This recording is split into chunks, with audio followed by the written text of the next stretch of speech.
الحمد لله نحمده ونستعينه ونستغفره ونعوذ بالله من شرور أنفسنا ومن سيئات أعمالنا من يهده الله فلا مضل له ومن يضلله فلا هادي له أشهد أن لا إله إلا الله وحده لا شريك له وأشهد أن سيدنا ونبينا ومولانا محمدا عبده ورسوله اللهم صل على محمد وعلى آل محمد كما صليت على إبراهيم وعلى آل إبراهيم وبارك على محمد وعلى آل محمد كما باركت على إبراهيم وعلى آل إبراهيم إنك حميد مجيد أما بعد فيا عباد الله أوصيكم وإياي أولا بتقوى الله ويقول ربنا تبارك وتعالى في كلامه القديم أعوذ بالله من الشيطان الرجيم بسم الله الرحمن الرحيم والبدن جعلناها لكم من شعائر الله لكم فيها خير فاذكروا اسم الله عليها صواف فإذا وجبت جنوبها فكلوا منها وأطعموا القانع والمعتر كذلك سخرناها لكم لعلكم تشكرون صدق الله العظيم. புகழுக்குரியவன் ஒருவன், அவனே அல்லாஹ். அவனை போற்றுகின்றேன், புகழ்கின்றேன். அல்ஹம்துலில்லாஹ்.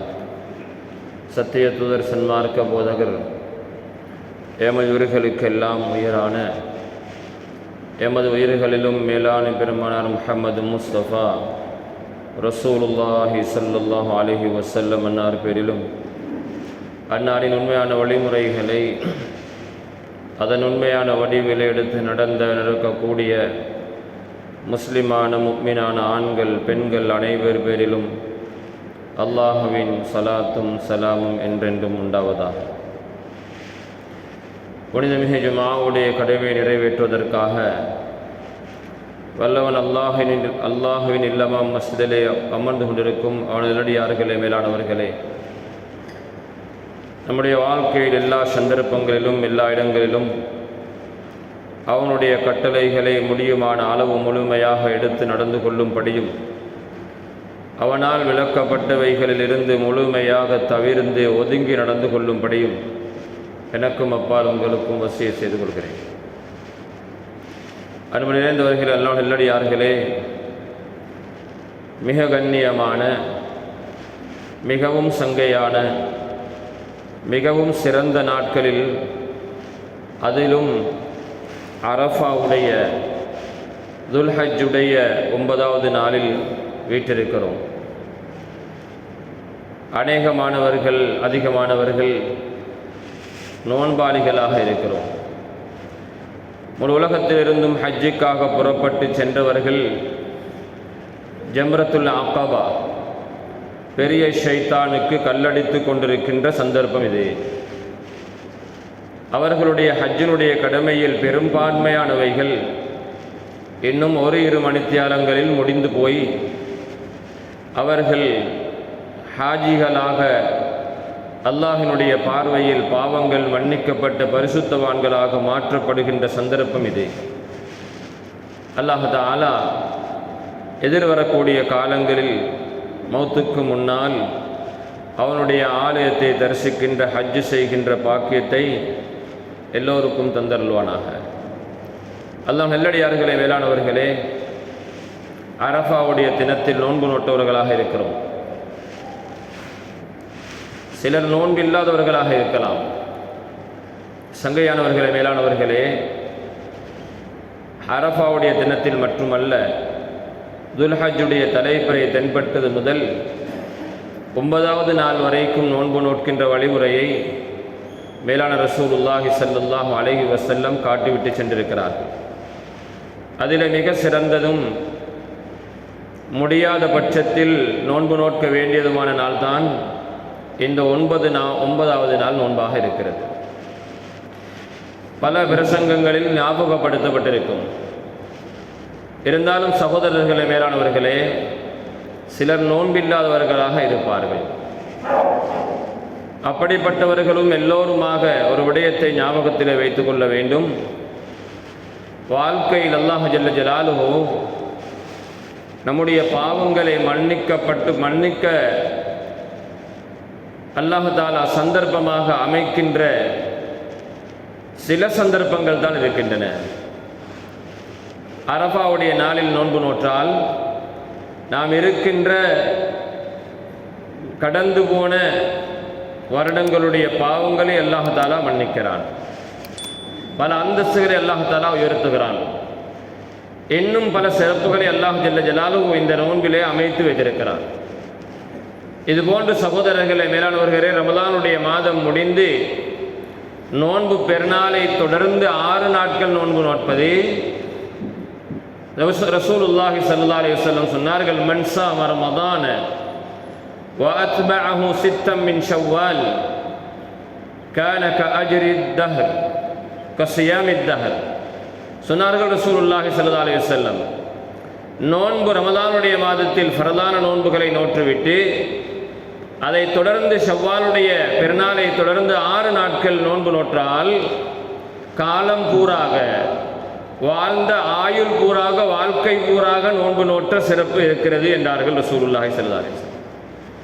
சகோதரர்களே, மேலானவர்களே, இது போன்ற சிறப்புகளை நாம் நமக்கு கிடைக்கின்ற அரிய சந்தர்ப்பங்களை வாய்ப்புகளை அடைந்து கொள்ளாமல் போனால் சகோதரர்களே, மேலானவர்களே, மறுமையில் மிகப்பெரிய கைசேதத்திற்கு ஆளாக்கப்பட வேண்டி வரும். நாம் செய்கின்ற ஃபரதான வணக்கங்கள் ஏற்றுக்கொள்ளப்பட்டிருக்கும் என்று நம்மில் யாராலும் உறுதியாக சொல்ல முடியாது. ஆதரவு வைக்கலாம், எதிர்பார்க்கலாம். அல்லாஹ் தஆலா ஏற்றுக்கொள்ள வேண்டும். நாம் செய்கின்ற இன்னொரு பல கர்மங்கள், தர்மங்கள், குர்ஆனுடைய திலாவத்துகள், திக்ருகள் போன்ற நல்ல அமல்களை அல்லாஹ் ஜல்ல ஜலாலுஹு ஏற்றுக்கொண்டிருப்பான் என்று உறுதியாக யாராலும் சொல்ல முடியாது. அப்படி ஏற்றுக்கொண்டுதான் ஆக வேண்டும் என்ற தேவையும் அல்லாஹ்விடத்திலே கிடையாது. அதிலே பல தவறுகள் நிகழ்ந்திருக்கலாம். அதை நிறைவேற்றுவதில் பல குறைபாடுகளை செய்திருக்கலாம். அதில் சொல்லப்பட்ட ஷரத்துகள், வரதுகளை சரியாக செய்திருக்காமல் இருந்திருக்கலாம். சகோதரர்களை, மேலானவர்களை, அல்லாஹ் தஆலாவினால் அவைகள் நிராகரிக்கப்படக்கூடாது என்ற ஆதரவை மட்டும் நம்மால் வைக்கலாம். ஏற்றுக்கொள்வதை நிராகரிப்பது என்ற அதிகாரம் அல்லாஹ் தஆலாவுக்கு மட்டும் சொந்தமானது. அப்படி இருக்கும் பொழுது சகோதரர்களே, மேலானவர்களே, இப்படியான சிறிய சிறிய சந்தர்ப்பம் கிடைக்கும் பொழுது அவைகளை நம்முடைய வாழ்க்கையில் எப்படியாவது சிரமப்பட்டாவது நோன்பு நோட்பதற்கு சந்தர்ப்பங்கள், உடம்பிலே சக்தி இல்லை, நோயாளி என்ற ஒரு அமைப்பில் இருக்கின்றவர்களை தவிர சிலர் இருக்கலாம், அவர்களுக்கு நோன்பு நோட்க முடியாது, நோயாளி, மருந்து பாவிக்கிறார்கள், உடம்பிலே பலவீனர்கள் அல்லது வயோதிகம், இவைகள் காரணமாக இவர்களுக்கு இப்படிப்பட்ட நோன்புகளை நோட்க முடியாது என்றிருந்தால் அவர்களுக்கு ஒரு நன்மாராயம் இருக்கிறது. வாழ்க்கையில் கடந்த காலங்களில் உடம்பிலே ஆரோக்கியம் இருந்த சந்தர்ப்பங்களில் நோன்புகளை நோற்றுக்கொள்ள முடியுமான வாய்ப்புகள் இருந்த பொழுதில் அவர்கள் இந்த நோன்புகளை எப்படியாவது போட்டு நோட்டிருந்தால் அல்லாஹ் ஜல்ல ஜலாலுஹு அவர்களுக்கு ஒரு பென்ஷனை வச்சிருக்கிறான், ஓய்வூதியம்.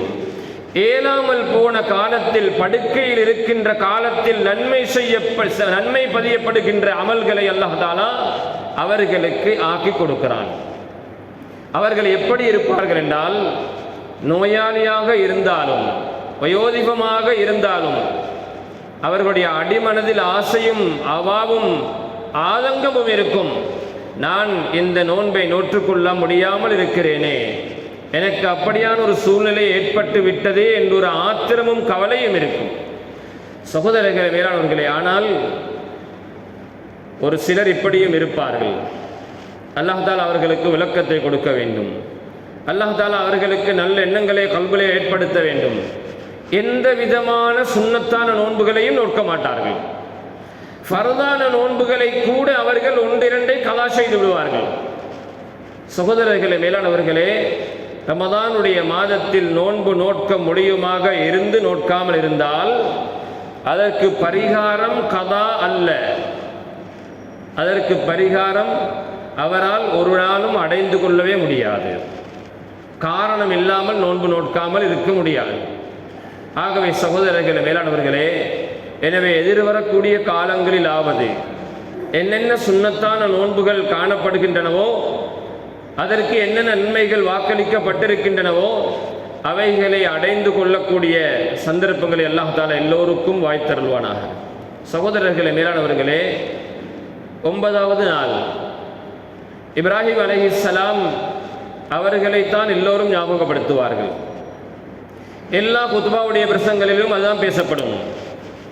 இலங்கையில் மட்டுமல்ல, முழு உலகத்திலும் எல்லா மூலை முடுக்குகளிலும் இப்ராஹிம் அலைஹிஸ்ஸலாம், இஸ்மாயில் அலைஹிஸ்ஸலாம், ஹாஜர் அலைஹிஸ்ஸலாம் இந்த குடும்பத்தை பற்றி தான் பேசப்படும். சகோதரர்களே, மேலானவர்களே, ஹஜ்ஜுக்கு சென்றவர்களும் அதைத்தான் ஞாபகப்படுத்துகிறார்கள். ஹஜ்ஜுக்கு செல்லாமல் தங்களுடைய ஊர்களிலே இருக்கின்றவர்களும் அதைத்தான் ஞாபகப்படுத்துகிறார்கள். இந்த நாட்களில் அவைதான் சொல்லப்படுகின்றன. மேலானவர்களே, கனவான்களே, சகோதரர்களே, தொழுகையில் பெயர் சொல்லப்படுகின்ற நபிமார்கள் 2 பேர். தொழுகையில் பெயர் சொல்லப்படுகின்ற நபிமார்கள் 2 பேர். அதிலே ஒருவர் இப்ராஹிம் அலைஹிஸ்ஸலாம், மற்றவர் நமது உயிரிலுமினிய நபி ஸல்லல்லாஹு அலைஹி வஸல்லம் அவர்கள். அல்லாஹும்ம ஸல்லி அலா முஹம்மதின் வ அலா ஆலி முஹம்மத். இந்த அத்தஹியாத்திலே இந்த ஸலவாத்து ஓதப்படவில்லை என்றால் தொழுகை ஏற்றுக்கொள்ளப்பட மாட்டாது. அல்லாஹும்ம ஸல்லி அலா முஹம்மத் வ அலா ஆலி முஹம்மத். முஹம்மது ஸல்லல்லாஹு அலைஹி வஸல்லம் அவர்களுடைய குடும்பத்தார்கள் மீது நீ அருள் புரிவாயாக. கமா ஸல்லைத அலா இப்ராஹீம் வ அலா ஆலி இப்ராஹீம். இப்ராஹிம் அலைஹிஸ்ஸலாம் அவர்களும் அவருடைய குடும்பத்தார்கள் மீது எப்படி அருள் புரிந்தாயோ, அவர்களுக்கு எப்படி வரக்கத் செய்தாயோ, அதுபோன்று நபி அலைஹிஸ்ஸலாத்து வஸ்ஸலாம் அவர்களுடைய குடும்பத்தார்கள் மீது அருளும் வரக்கத்தும் செய்வாயாக என்றுதான் இந்த துஆ நபிமார்கள் 2 பேருடைய பெயர் சொல்லப்படுகின்றது தொழுகையிலே. அல்லாஹ் நல்லடியார்களே, மேலானவர்களே, இப்ராஹிம் அலைஹிஸ்ஸலாம் அவர்களுக்கு வாழ்க்கையில எத்தனையோ சோதனைகள், அதில் மிக முக்கியமான பயங்கரமான சோதனை, அந்த சோதனை நமக்கும் இருக்கிறது. உலகத்திலே இருக்கின்ற முஸ்லிம்களாக பிறந்த அல்லாஹ்வை ஏற்றுக்கொண்டவர்கள் அனைவருக்கும் இருக்கிறது. அந்த சோதனையினுடைய ஒரு வெளிப்பாடை தான் நாம் இன்று நம்முடைய சீதேவிகள் அழிக்கப்பட்டு கொலை செய்யப்பட்டு அதாவது நாடு கடத்தப்படுகின்ற ஒரு காட்சி. பலஸ்தீனுடைய மண்ணில் அகீதாவுடைய போராட்டம். அல்லாஹுக்காக, அல்லாஹுடைய மண், அல்லாஹு தாலாவுடைய சிறப்புகள் நிறைந்த மண், அல்லாஹு தாலாவுடைய நபிமார்கள் இறக்கப்பட்ட மண், அல்லாஹு தாலாவுடைய மிகச்சிறந்த மார்க்கத்தினுடைய சின்னங்கள் நிறைந்த அந்த மண், அதற்காக போராடப்படுகின்றது. மண்ணுக்காக அல்ல, அல்லாஹுடைய கலிமா இந்த உலகத்தில் உயிர் வாழ வேண்டும் என்பதற்காக. சகோதரர்களே, மேலானவர்களே, இப்ராஹிம் அலைஹிஸ்ஸலாம் அவர்களுக்கு அல்லாஹ் யார் என்று தெரியாத ஒரு காலம் இருந்தது. அந்த சந்தர்ப்பத்தில் ஒரு நாள் வானலோகத்தை பார்க்கிறார்கள், சந்திரனை காணுகிறார்கள். ஃபலம்மா ரஆ கௌகபன், நட்சத்திரத்தை பார்க்கிறார்கள். கால ஹாதா ரப்பி, இது என்னுடைய ரப்பாக இருக்குமோ? உயரமான தூரமான இடத்திலே இருக்கின்ற வெளிச்சத்தோடு இருக்கின்ற ஒன்று, இது என்னுடைய ரப்பாக இருக்கலாமா என்று சொல்லி ரப்பை தேடுகின்ற ஆதங்கத்தில் இருந்தார்கள். ரப்பு யார்? தன்னை படைத்தவன் ஒருவன் இருக்க வேண்டும் என்ற அடிமனதில் தௌஹீத் இருந்தது, ஏகத்துவம் இருந்தது. ஒருவன் இருப்பான், படைத்தவன் ஒருவன், பரிபாலிக்கின்றவன் ஒருவன், போஷிக்கின்றவன் ஒருவன். இந்த உலகம் இப்படி ஒன்று இயங்க முடியாது, இதற்கு பின்னால் ஒருவன் இருக்க வேண்டும் என்ற அந்த ரகசியத்தை தேடத் தொடங்கினார்கள். சந்திரனை கண்டார்கள், நட்சத்திரத்தை கண்டார்கள். அது மறைந்து போனது. சூரியன் உதித்தால் சந்திரன் மறைந்துவிடும், நட்சத்திரங்கள் மறைந்துவிடும். ஃபலம்மா அஃபல قال لا أحب الآفلين. மறைந்தால் அது ரப்பாக இருக்க முடியாது. சூரியனை கண்டார்கள். فلما رأى الشمس بازغة قال هذا ربي. சூரியனை கண்டார்கள், அது வெளிச்சமாக கவர்ச்சியாக இருக்கிறது.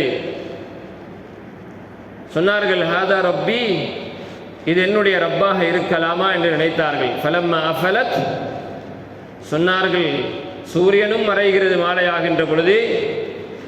சூரியன் இருக்கிறது, ஆனால் அது மறைகிறது. அல்லாஹ் ஜல்ல ஜலாலுஹு மறைவாக எப்பொழுதும் இருக்கிறான். யாரினுடைய கண்ணினாலும் காண முடியாமல் இருந்தாலும் அல்லாஹ் ஜல்ல ஜலாலுஹு அவனுடைய ஆதிக்கம் ஒரு உலகத்திலும் வியாபித்திருக்கிறது. சகோதரர்களே, மேலானவர்களே, சொன்னார்கள் நான் உலகத்தில் இருக்கிற அனைத்து படைப்புகளை விட்டும் ஒதுங்கிவிட்டேன். வஜ்ஜஹ்து வஜ்ஹிய லில்லதி ஃபதரஸ் ஸமாவாதி வல் அர்த். அல்லாஹ் என்று சொல்லல்ல, படைத்தவன் இருக்கிறான். அவனுடைய திசையிலே என்னுடைய பார்வையை, என்னுடைய கவனத்தை, என்னுடைய எல்லா விதமான என்னுடைய கவனங்களையும் அவனின் பக்கம் நான் திருப்பிவிட்டேன். அவன் தான் வானங்களை பூமிகளை படைத்திருக்கிறான். அவனின் பக்கம் நான் எந்த ஒரு சிலை வணக்கத்திலும் ஈடுபடாமல் ஹனீஃபன் முஸ்லிமன் வமா அன மினல் முஷ்ரிகீன் இன்ன ஸலாத்தி வ நுசுகி வ மஹ்யாய. நாம் தொழுகையிலே தக்பீர் கட்டியவுடன் இந்த தௌஹீதுடைய வார்த்தை சொல்கிறோம். தௌஹீதுடைய வார்த்தை இது. அல்லாஹு அக்பர் என்று தக்பீர் கட்டினால் அல்லாஹ் தஆலா மிகப்பெரியவன் என்று சொல்லி அவனை தவிர எல்லாவற்றையும் அங்கே புறம் தள்ளி விடுகிறோம். தக்பீர் கட்டியவுடன் பார்க்க முடியாது, எங்கும் நினைத்திடமெல்லாம் பேச முடியாது, சிரிக்க முடியாது, கதைக்க முடியாது, சாப்பிட முடியாது, எல்லாவற்றையும் நாம் உதறி தள்ளி விடுகிறோம். அல்லாஹுவின் பக்கம் திசை திருப்புகிறோம். அல்லாஹ் ஜல்ல ஜலாலுஹு அவனை அந்த தௌஹீதுடைய வார்த்தையோடு ஆரம்பிக்கிறோம். வஜ்ஜஹ்து வஜ்ஹிய லில்லதி ஃபதரஸ் ஸமாவாதி வல் அர்த் இன்ன ஸலாத்தி வ நுசுகி வ மஹ்யாய வ மமாத்தி. இப்ராஹிம் அலைஹிஸ்ஸலாம் என்ன சொன்னார்கள்? என்னுடைய வணக்கங்கள், அனுஷ்டானங்கள், நான் எதை செய்தாலும், நான் தொழுகின்ற தொழுகை, வ மஹ்யாய நான் உலகத்திலே உயிர் வாழ்வது, வ மமாத்தி நான் மரணிப்பது, லில்லாஹி ரப்பில் ஆலமீன் லா ஷரீக லஹு வ பிஸாலிக உமிர்து வ அன அவ்வலுல் முஸ்லிமீன். நாங்கள் வ அன மினல் முஸ்லிமீன் என்று சொல்கிறோம். இப்ராஹிம் அலைஹிஸ்ஸலாம் சொன்ன வார்த்தை, நான் தான் அவனுக்கு முழுமையாக அடிபணிந்த முஸ்லிம்களில் முதலாமவன். ஹுவ சம்மாக்குமுல் முஸ்லிமீன். இப்ராஹிம் அலைஹிஸ்ஸலாம் அவர்கள் தான் நபி அலைஹிஸ்ஸலாத்து வஸ்ஸலாம் அவருடைய உம்மத்திற்கு முஸ்லிம் என்று பெயர் வைத்தார்கள். ஏழு நபிமார்களுடைய சமூகத்துக்கு கௌம் என்று சொல்லப்படும். கௌமே லூத், கௌமே சாலிஹ், கௌமே ஹூத். நபி அலைஹிஸ்ஸலாத்து வஸ்ஸலாம் அவர்களுடைய உம்மத்திற்கும் இப்ராஹிம் அலைஹிஸ்ஸலாம் அவர்களுக்கும் நெருங்கிய தொடர்பு இருக்கிறது. இப்ராஹிம் அலைஹிஸ்ஸலாம் அவர்கள் தான் உங்களுக்கு முஸ்லிம் என்று பெயர் வைத்தார்கள் என்று அல்லாஹ் தஆலா குர்ஆன்ல சொல்கிறார். ஆகவே சகோதரர்களே, மேலானவர்களே, அந்த இப்ராஹிம் அலைஹிஸ்ஸலாம் அவர்களுடைய நினைவாகத்தான் சகலதும் இந்த நாட்களில் நடைபெறுகின்றது. அவர்களுக்காக அல்ல, அவர்களுடைய வாழ்க்கையினுடைய அடிச்சுவடுகள், அவர்கள் செய்தவைகள், அவருடைய குடும்பத்தார்கள் இந்த உலகத்தில் சாதிக்க முடியாதவைகளை சாதித்தார்கள். முதலாவது அவர்களுக்கான சோதனை தான் ஈமானுடைய, அகீதாவுடைய சோதனை. சகோதரர்களே, மேலானவர்களே, நானும் நீங்களும் இந்த உலகத்திலே நோக்குகின்ற மிகப்பெரிய சோதனையும் அதுதான். எம்முடைய இளம் சிறார்களுக்கு அல்லாஹுவை தெளிவாக விளங்கப்படுத்தி கொடுக்கின்ற அந்த பொறுப்பு ஒவ்வொரு பெற்றோருக்கும் இருக்கிறது. ரப்பு யார் என்பதை தெளிவுபடுத்தி கொடுக்க வேண்டும். சகோதரர்களே, மேலானவர்களே, கலாச்சாரங்கள் நிறைந்து எல்லாம் ஒன்றர கலந்து எது மார்க்கம் எது இஸ்லாம் என்று தெரியாத ஒரு காலத்தில் வாழுகிறோம். ஜாக்கிரதையாக இருக்கணும்.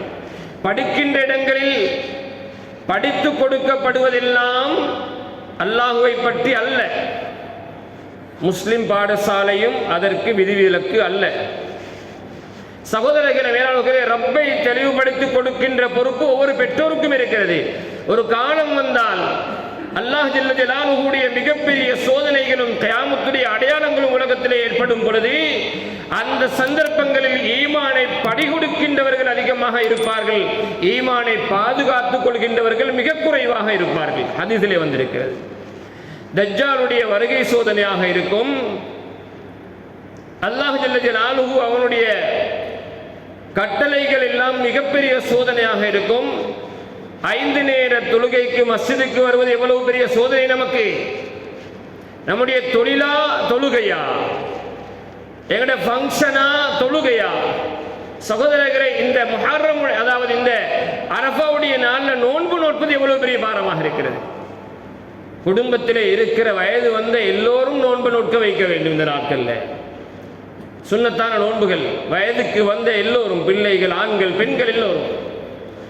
சகோதரர்களை, மேலானவர்களை, இஸ்லாத்தினுடைய விழுமியங்கள், இஸ்லாத்தினுடைய ஒழுக்கங்கள், இஸ்லாத்தினுடைய சுன்னத்துகள் மங்கி மறைந்து போகின்ற ஒரு காலத்தில் இருக்கிறோம். அடையாளங்கள் இல்லாமல் போயிடும். ரஷ்யா போன்ற பகுதியில் இஸ்லாத்தினுடைய 2வது கட்டம் அங்கே. 1வது கட்டம் மதீனா, 2வது கட்டத்தில் இஸ்லாத்தினுடைய மிகப்பெரிய மாமேதைகள் தோன்றிய நாடு, ஊரு அது. இமாம் புகாரி, இமாமுனா முஸ்லிம், இமாமுனா திர்மிதி, நசாயி போன்ற மிகப்பெரிய இஸ்லாத்தினுடைய ஹதீஸினுடைய கிரந்தங்களினுடைய இமாம்கள் அங்கேதான் தோன்றினார்கள். ஆனால் சகோதரர்களே, மேலானவர்களே, இப்பொழுது அங்குள்ள நிலைமை என்னவென்றால், முஸ்லிம்கள் என்ற பெயரிலே இருந்தாலும் அவர்களுக்கு இஸ்லாம் தெரியாது. அவர்களுக்கு இஸ்லாம் தெரியாது.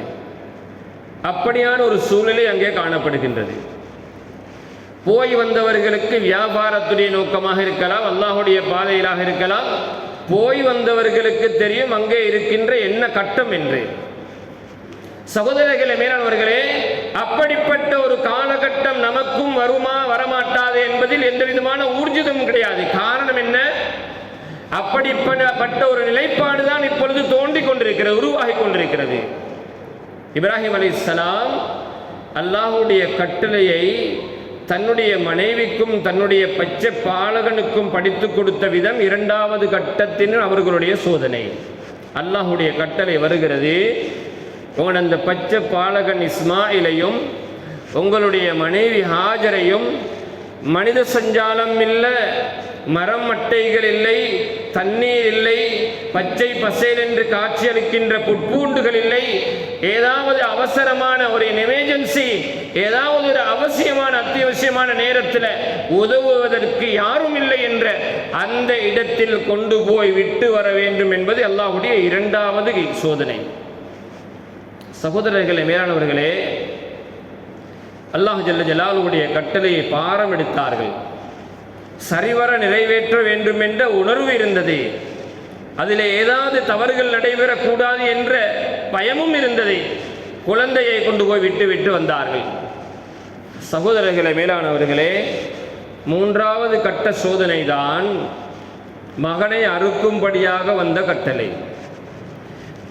ஓடி ஆடி விளையாடுகின்ற, பேசுகின்ற, கதைக்கின்ற வயதில் மழலை மொழியிலே பேசும் பொழுது பெற்றோருக்கு ஏசினாலும், பெற்றோருடைய கன்னத்திலே அறைந்தாலும், பெற்றோருடைய உடம்பிலே மலசலம் கழித்தாலும் ஒரு வேடிக்கையாக எடுக்கின்ற காலம் அது. பெற்றோர் அதை ஒரு வேடிக்கையாக பார்ப்பார்கள், தவறாக நினைக்க மாட்டார்கள். தந்தையை பார்த்து வா என்று கூப்பிட்டாலும் மரியாதை இல்லாமல் கூப்பிடுகிறானே என்று சொல்ல மாட்டார்கள். சகோதரர்களே, மேலானவர்களே, அப்படியான ஒரு வயதை இஸ்மாயில் அலைஹிஸ்ஸலாம் அடைகின்ற பொழுதுதான் அல்லாஹுடைய கட்டளை வருகிறது, உங்களோட மகனை அறுக்கணும். வரலாற்று ஆசிரியர்கள் எழுதுகிறார்கள், இப்ராஹிம் அலைஹிஸ்ஸலாம் ஒரு சந்தர்ப்பத்திலே சொன்னார்கள், லவ்கான லி இப்னுன் லஅத்பஹன்னஹு ஃபீ ஸபீலில்லாஹ் வ அத்தகர்ரபு பிஹி இலல்லாஹ். இப்ராஹிம் அலைஹிஸ்ஸலாம் தன்னுடைய கைவசம் இருந்த அனைத்தையுமே ரப்புக்காக தியாகம் செய்தார்கள். எதையும் கொடுக்க தயார் என்றிருந்தார்கள். ஒரு கிதாபிலே பார்த்த ஞாபகம் இருக்கிறது, அவர்களிடத்தில் இருந்த ஆட்டு மந்தையின் பருமன் எவ்வளவு, எத்தனை ஆடுகள் இருந்தது, அந்த ஆடுகளை மேய்ப்பதற்கு 12,000 நாய்களை வைத்திருந்தார்கள். அந்த ஆடுகள் மிக பிரமாண்டமான ஆட்டு மந்தை. ஒரே ஒரு கலிமாவுக்காக சுப்பூஹுன் குத்தூசுன் ரப்புல் மலாயிகத்தி வர்ரூஹ், மலக்குமார்களுடைய ஜிப்ரீலுடைய ரப்பாகி அல்லாஹ் பரிசுத்தமாகிவிட்டான், தூய்மையாகிவிட்டான் என்ற ஒரு வார்த்தையை கேட்டவுடன் அந்த வார்த்தையை திரும்ப திரும்ப 2 முறை சொல்வதற்காக அந்த ஆட்டு மந்தையை சொந்தமாக கொடுத்தார்கள். அல்லாஹ் தஆலா ஜல்ல ஜலாலுஹு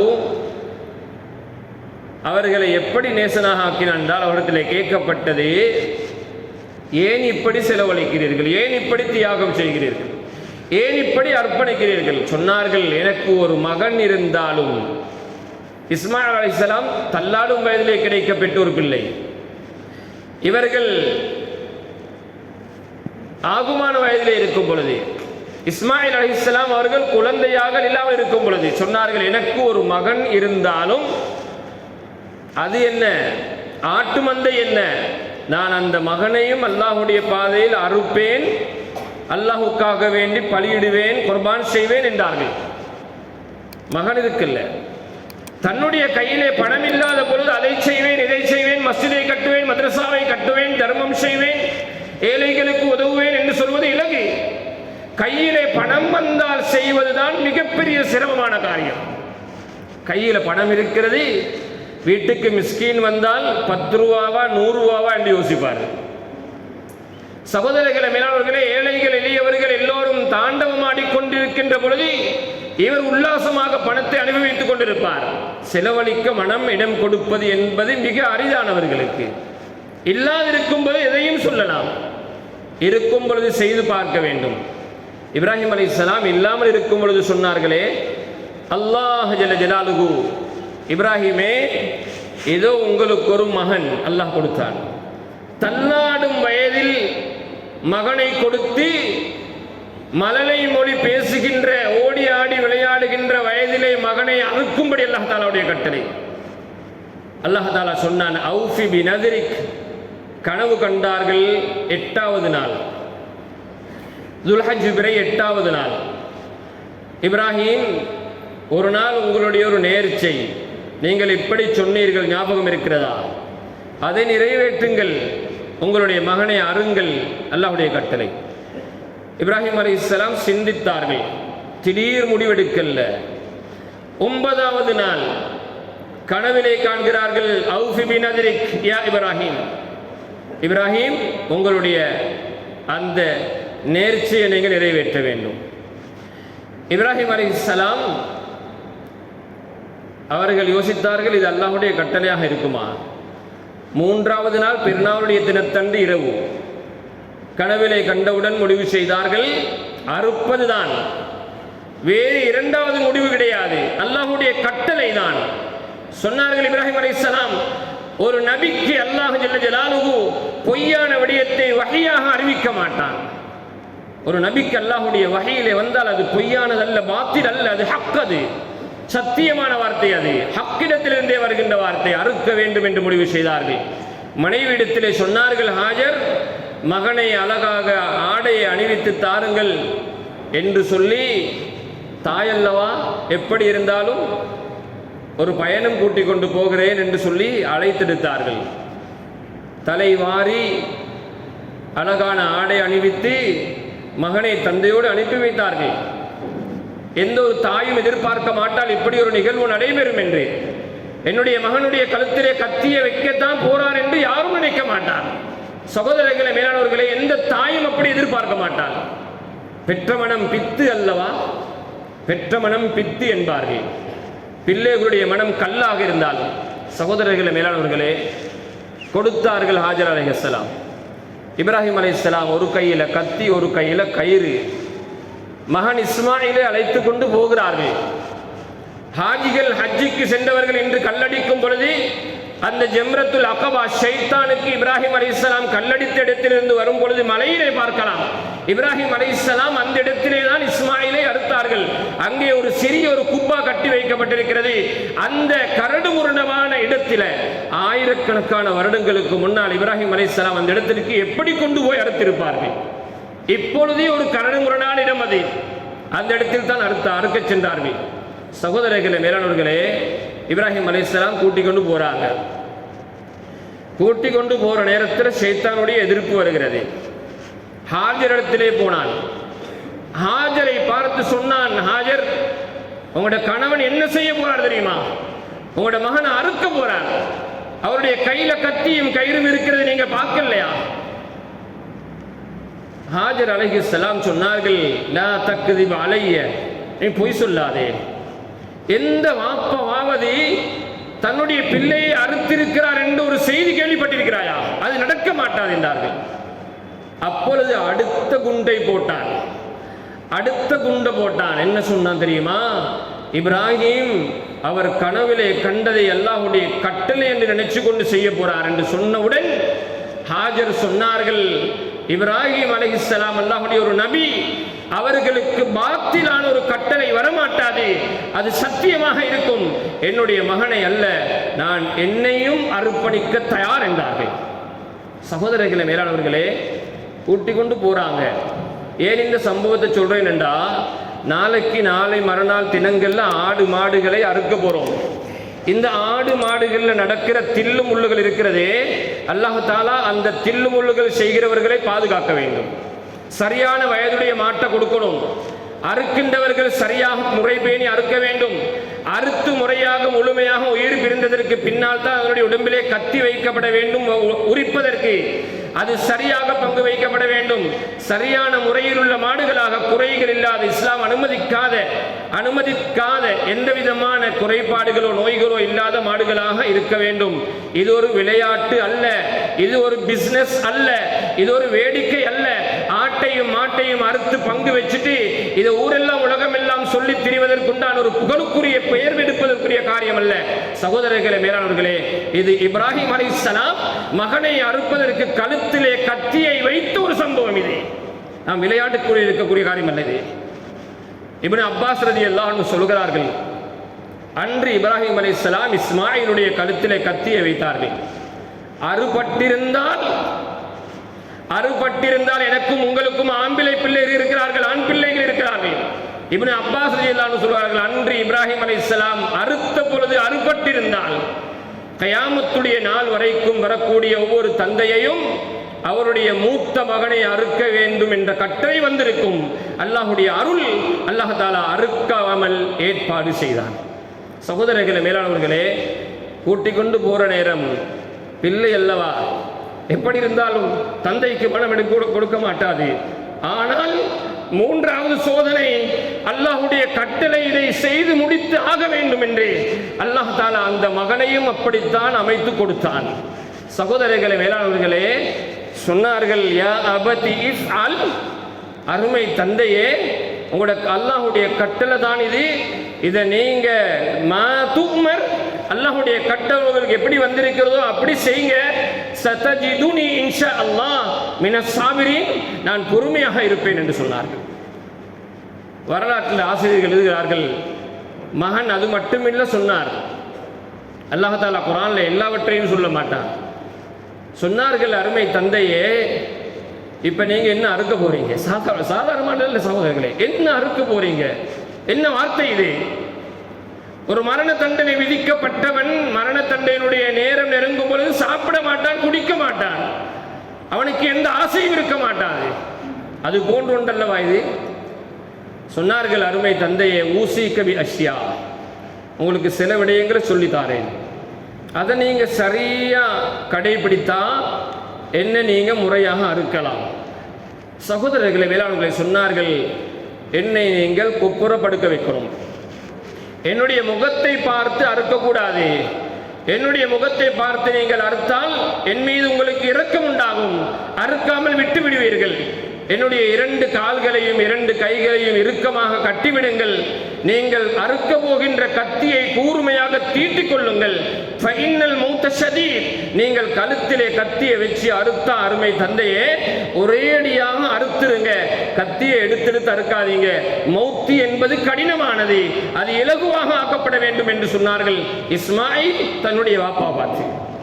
சகோதரர்களே, அப்படித்தான் இந்த நிகழ்வு நடந்தது. சொல்லிட்டு சொன்னார்கள், அருமை தந்தையே, என்னுடைய தாய்க்கு நீங்கள் என்னை அறுத்த விதத்தை சொல்லாதீர்கள். என்னுடைய உடம்பிலே இருக்கின்ற ஆடையை கலட்டி பக்கத்திலே வையுங்கள். உங்களுடைய ஆடையையும் கலட்டி ஓரமாக வையுங்கள். உங்களுடைய ஆடையிலும் என்னுடைய ஆடையிலும் இரத்தம் பட்டால் அல்லாஹ் தாலா இந்த தியாகத்திற்கு தருகின்ற கூலியை முழுமையாக தரமாட்டான் என்றார்கள். அல்லாஹ் தாலா தருகின்ற கூலியை முழுமையாக தரமாட்டான். என்னுடைய தாய் இந்த ஆடையை கண்டால் என்னை பற்றி அவள் கவலைப்பட்டு கொண்டிருப்பாள். என்னை போன்ற சிறுவர்களை கண்டால் என்னுடைய தாயுடைய பார்வைக்கு படாமல் ஆக்கி வையுங்கள், அவளுக்கு என்னுடைய ஞாபகம் புதுப்பிக்கப்படும் என்றார்கள். சகோதரி, அப்படியான ஒரு கடமை இது. அந்த கடமையை தான், அந்த வணக்கத்தை தான் நாங்கள் செய்ய போகிறோம். இந்த இஸ்மாயில் அலைஹிஸ்ஸலாம் அவர்களை அறுப்பதில் கூட இப்ராஹிம் அலைஹிஸ்ஸலாம் சக்சஸ்ஃபுல். அல்லாஹ் தாலா சுருக்கத்திலிருந்து ஆட்டை இறக்கி கொடுத்தான். இப்ராஹிம் அலைஹிஸ்ஸலாம் அறுத்தார்கள் என்ற வரலாறை நாம் படித்திருக்கிறோம் சகோதரர்களே. எனவே பெருநாளுடைய தினம், நாளையுடைய தினம் இன்ஷா அல்லாஹ் நாளை பெருநாளுடைய தொழுகைக்கு பிறகுதான் ஆரம்பிக்கப்பட வேண்டும். நபி அலைஹிஸ்ஸலாம் சொன்னார்கள், பெருநாளுடைய தொழுகைக்கு முன்னால் யாராவது அறுத்தால் அது இறைச்சி கடைக்கு மாட இருக்கிற மாதிரி, அது உதவியா அல்ல. எனவே பெருநாளுடைய தொழுகை அது துரிதமாக நடத்தப்படும் இன்ஷா அல்லாஹ். அவசரமாக ஆரம்ப காலங்களில் போல் அல்ல. சூரியன் உதயமாகி 20 நிமிடங்கள் கழிந்ததற்கு பிறகு அவசரமாக தொழுகை நடத்தப்படும். அதற்கு பிறகு 2 குத்பாக்கள் நடைபெற்றதற்கு பிறகுதான் உங்களுடைய அந்த உதகையாவுடைய பிராணிகளை அறுக்கின்ற காரியங்கள் ஈடுபட வேண்டும். அதற்குண்டான சட்டத்திட்டங்களை சரியாக பேணிக் கொள்ளுங்கள். அதற்கு அரசாங்கத்தில் அல்லது அதற்குரிய இடங்களில் அனுமதி பெற வேண்டுமா, அந்த அனுமதிகளை வீடுகளில் தனியாகவும் மஸ்ஜிதிலே கூட்டாகவும் செய்கின்றவர்கள் அதற்குரிய சட்ட திட்டங்களை பேணிக் கொள்ளுங்கள். அதிலே பராமுகம் செய்ய வேண்டாம், அதை யாரும் கணக்கெடுக்காமல் இருக்க வேண்டாம். அதனால் ஏற்படுகின்ற அசௌகரியம் முழு நாட்டிலே இருக்கிற அனைத்து முஸ்லிம்களுக்கும் தான் உண்டாகும் என்ற விடயத்தை ஞாபகத்தில் வச்சு கொள்ளுங்க. அறுத்ததற்கு பிறகுதான் மிகப்பெரிய ஒரு கடமை பொறுப்பு இருக்கிறது. அறுத்ததற்கு பிறகு அந்த இடம் சுத்தமாக ஆக்கப்பட வேண்டும். அறுத்ததனுடைய தோள்களை யாருக்கும் கூலியாக கொடுக்க முடியாது, அதை ஹதியாவாக கொடுக்கலாம். அறுப்பில் இருந்து எந்த ஒரு பகுதியையும் அறுத்தவர்களுக்கு கூலியாக கொடுக்கப்பட முடியாது. சகோதரர்களே, மேலானவர்களே, குர்பானுடைய மாட்டினுடைய அந்த பெருமதி போக அறுக்கின்றவர்களுக்கு கூலி அது வேறாக அந்த பங்குதாரர்களிடத்திலிருந்து பெறப்பட வேண்டும். ஞாபகத்தில் வச்சுக்கிறோம். குர்பானுடைய மாடு அது 3.5 லட்சம் என்றால், ஒரு ஆளுக்கு 50,000 என்றால், அறுப்பவருக்கு உண்டான கூலி வேறு வேலைகளுக்கு உண்டான கூலிகள் அந்த 50,000 அப்பால் இருக்கணும். இந்த விடயத்தை ஞாபகத்தில் வச்சுக்கிறோம். அதே போலதான் சகோதரர் பெரியவர்களை, இந்த மஸ்ஜிதில் செய்கின்றவர்கள் முறையாக செய்கிறார்கள், ஏனைய மஸ்ஜிதுகளும் முறையாக செய்கிறார்கள். இருந்தாலும் ஞாபகப்படுத்திக் கொள்கிறோம், ஒரு மாட்டினுடைய பங்கில் 1/7 ஒரு பகுதி என்று பெருமானம் இருக்கும். நான் சொன்னது போல 50,000 ஒரு மாட்டினுடைய பெருமதியில் 1/7 50,000 ரூபாய் என்று உதாரணத்திற்கு வைத்துக் கொண்டால், அதிலே வருகின்ற எல்லா ஷேரும் 50,000 1000 ரூபா அல்ல, 10 ரூபாவும் குறைக்க கூடாது. 50,000 ரூபாவுக்கு 1% குறைவாக இருக்கக்கூடாது. 50,000 ரூபாவுக்கு அதிகமாக இருக்கலாம். ஒருவர் 2 ஷேர் போடுறார், அல்லது 2 பேர் சேர்ந்து 75,000 போடுகிறார், அது 3 ஷேராக மாறுது, பிரச்சனை கிடையாது. ஆனால் ஒரு ஷேர் மினிமம் 50,000, அதை விட குறையக்கூடாது. அந்த மாட்டினுடைய பெருமதியை 7ஆக பிரித்து ஒரு பங்குடைய பெருமதி தான் ஒரு ஷேர். மரணித்தவர்களுக்காக உதவியா கொடுப்பது என்றால், சகோதரர்களே, மேலானவர்களே, மரணித்தவருடைய வாயால் எனக்காக உதவியா கொடுங்கள் என்று வசியத் சொல்லப்பட்டிருக்க வேண்டும். இல்லை என்றால் அவருக்காக ஆடு மாடுகளை ஏனைய காலங்களில் குர்பான் கொடுக்கலாம். ஆனால் உதவியாவாக அறுக்கப்படுவதற்கு இந்த நிபந்தனை இருக்கிறது. ஞாபகத்தில் வைத்துக் கொள்வோம் இன்ஷா அல்லாஹ். இது போன்ற விஷயங்களை ஞாபகத்தில் வைப்பதோட பெருநாளுடைய தினம் புனிதமானது, புனிதத்துவத்தை பாதுகாப்போம். பெருநாள் என்பது இஸ்லாத்தில், அதாவது கொண்டாடுவது என்பது அது அளவுக்கு மிஞ்சிய கொண்டாட்டம் அல்ல, அளவுக்கு மிஞ்சிய கொண்டாட்டம் அல்ல. ஹெல்மெட் இல்லாமல் மோட்டார் பைக் சவாரி போகிறது, அனுமதி இல்லாதவர்கள் மோட்டார் சைக்கிள் ஓட்டி கொண்டு போகிறது, மதுபானங்கள் அருந்துவதற்கான ஏற்பாடுகளை செய்து கொண்டு உல்லாச பிரயாணங்களில் ஈடுபடுவது, அரைகுறையான ஆடைகளோடு குளித்து கூத்தாடுவதற்காக ஆண்கள் பெண்கள் கலந்து மஹரம் இல்லாத பிரயாணங்கள். சகோதரர்களே, இதற்காக அல்ல பெருநாள். அதே போல தொழுகைகளை பாழாக்கி கொண்டு டூர்னமெண்ட்டுகள், விளையாட்டு போட்டிகள் செய்யலாம். ஆனால் அது முறையாக இருப்பது அது மிகப்பெரியதில்லை. இதைத்தான் ஆரம்பத்தில் ஞாபகப்படுத்தினேன். எதை செய்கிறோமோ அதைத்தான் செய்கிறோம், ஆனால் எப்படி செய்யப்பட வேண்டுமோ அப்படி செய்வது கிடையாது. அதனால் நம்முடைய எதிர்கால ஜெனரேஷனுடைய இஸ்லாமிய உணர்வு உடம்பிலிருந்து இல்லாமல் போய்விடும். அல்லாஹ் தஆலா நம் அனைவரையும் பாதுகாப்பானாக.